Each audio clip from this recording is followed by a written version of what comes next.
This has been one of the better cemeteries. As Henning, Minnesota prepares to say goodbye to a much-loved World War II veteran, Ready? Yep.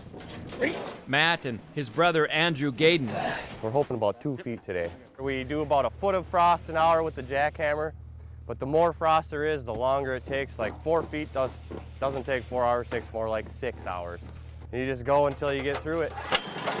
Prepare to fight the frost line. That's my frost breakers. They are grave diggers. And lately, jackhammers, not just shovels, are necessary as they take on frost that is running 3 to 4 feet deep in some places. If the frost is really bad, you got one hammer next to the other hammer, just going until you go. As soon as you set the hammer on the ground, it's throws so hard the hammer will bounce, and then, like I said, it just busts off chunks the size of a cell phone.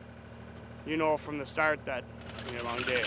But there are times when the boys have to turn to some old school methods in order to get the grave dug. Light a couple bags of Kingsford charcoal, put a couple pieces of plywood over top and come back the next day. Make a little oven out of it, and that would knock the rest of the frost out of it. So there are options out there. It's just how much time you want to take. And lately, around Otter Tail County, frost has been running so deep, it's challenging the grave digging brothers. After a couple hours of jackhammering, you definitely feel it crawling all the way up your arm. From 2 to 4 feet, the boys have turned to power tools and power digging to get the job done. Even in the cemetery that you're in right now, you have more frost in that section of the cemetery than this section of the cemetery. Based on snow, based on the northwest wind, it's based on the elements that are exposed to the ground there. That's amazing. And the stones, the monuments themselves, draw the frost too.